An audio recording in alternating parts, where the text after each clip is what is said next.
Welcome to another episode of 9 to 5 Mac Weekly where, are you sure you're not Spider-Man?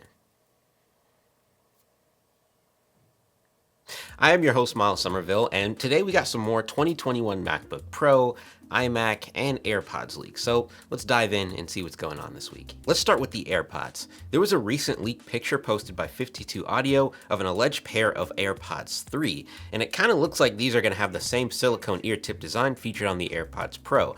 And that's interesting. I'm definitely one who's against the EarPod hard tip earbud design, so a design shift like this is actually cool for me personally, but a lot of people actually prefer the fit and feel of the OG EarPods design. But Apple knows what they're doing, so I'm sure this design shift is based on how consumers reacted to the AirPod Pros, because there were points in time where AirPod Pros were really difficult to get your hands on at certain retailers. I think people like them a lot.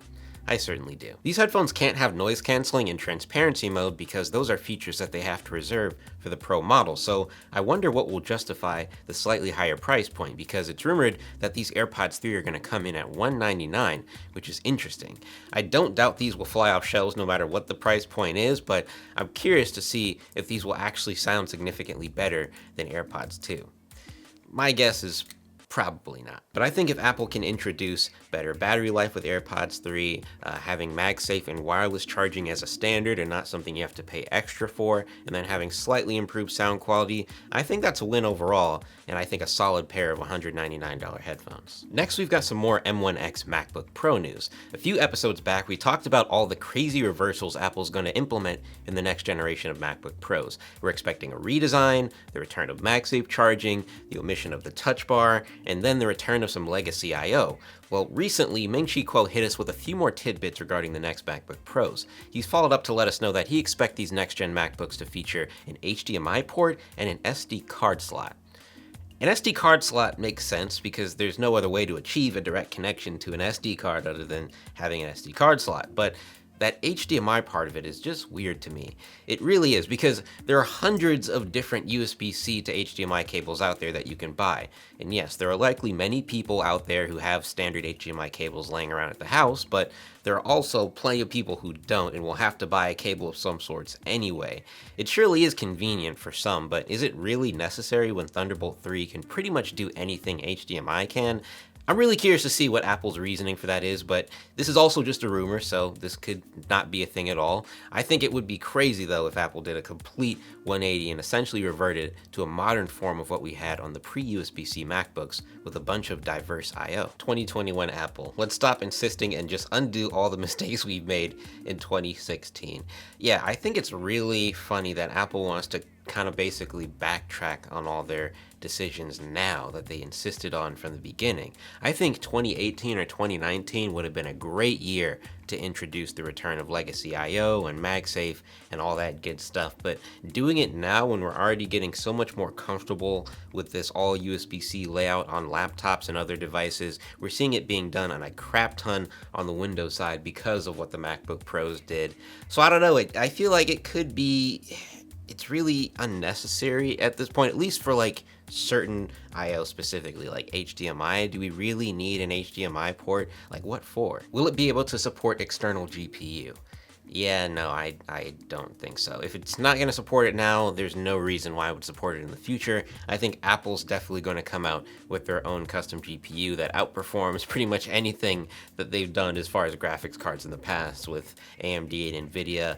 I can't wait for these new custom Apple GPUs. I think their vertical integration strategy is great, and I think that's only going to apply well to their graphics cards and give us awesome graphical performance. I'll be okay with the return of an SD card slot. HDMI, not so much. And I'm really hoping the screen bezels will shrink. They do not belong in 2021. Yes, I agree. Those bezels do not belong in 2021. And I'm not sure the HDMI port belongs on the MacBook Pro in 2021 either, honestly. Like I said, I'm not really sure what the purpose for putting that on the MacBook Pro would be, unless it's like HDMI 2.1B with some sort of 8K input or output capability or something crazy like that. I'm not really sure what the point of doing that is now.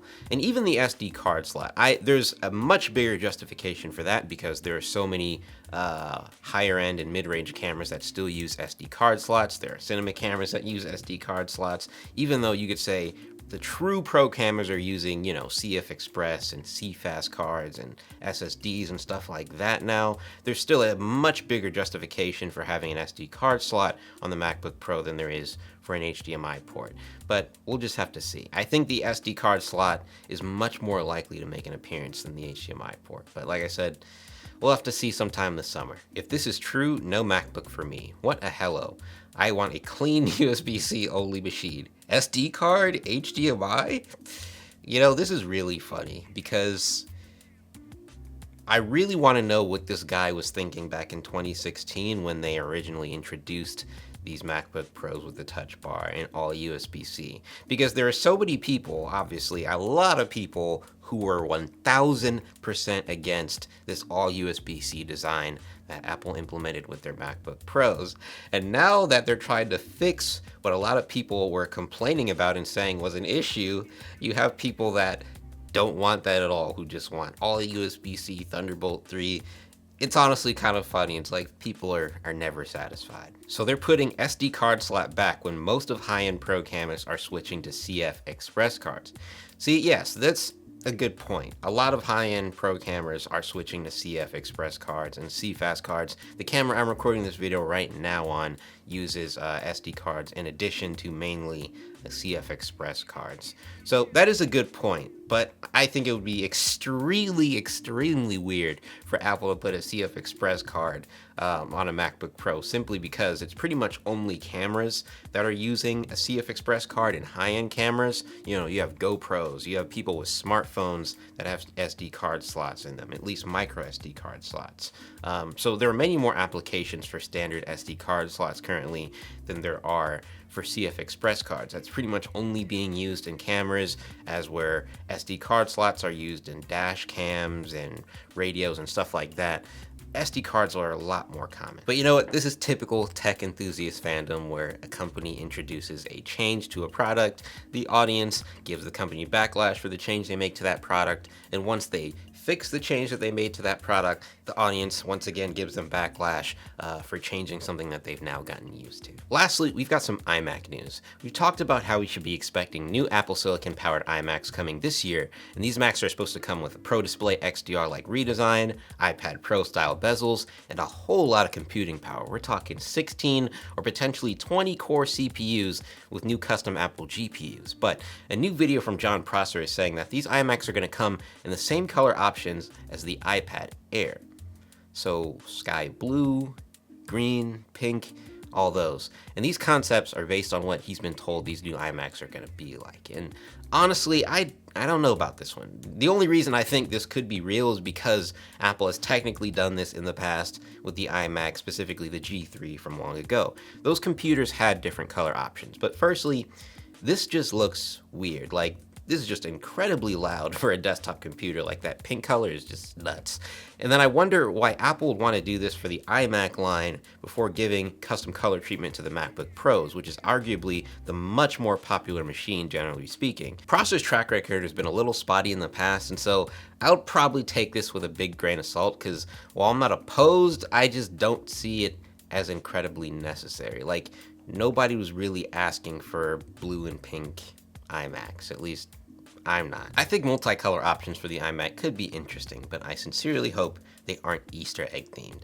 Yeah, I think having different color options for the iMac would be great, but you just have to pick the colors wisely. And sky blue and green and pink for the iMac, I just don't think that's it. A space gray, like some metallic, kind of more flat colors, I think that works a lot better. But that pink is just like, that's just ridiculous to me, honestly. This is as much fantasy as it is rumor. Not gonna happen. I mean, yeah, I think there is definitely a case to be made as far as a reason why Apple could do this, because like I said, they have done it in the past, but it wasn't in the same way as what we're seeing now, where the entire basically housing for the computer is like a solid pink or a solid blue. That's just a lot, you know? The space gray model looks most attractive to me. Exactly, the space gray model is what I want. I think that's what everybody wants as far as an iMac color. I don't think anyone really wants the green or the blue, you know? I think space gray is definitely something they need to do, especially if they're gonna have multiple color options for the Mac Mini. You know, the M1 Mac Mini is silver, and there are rumors that this Mac Mini Pro is gonna be space gray.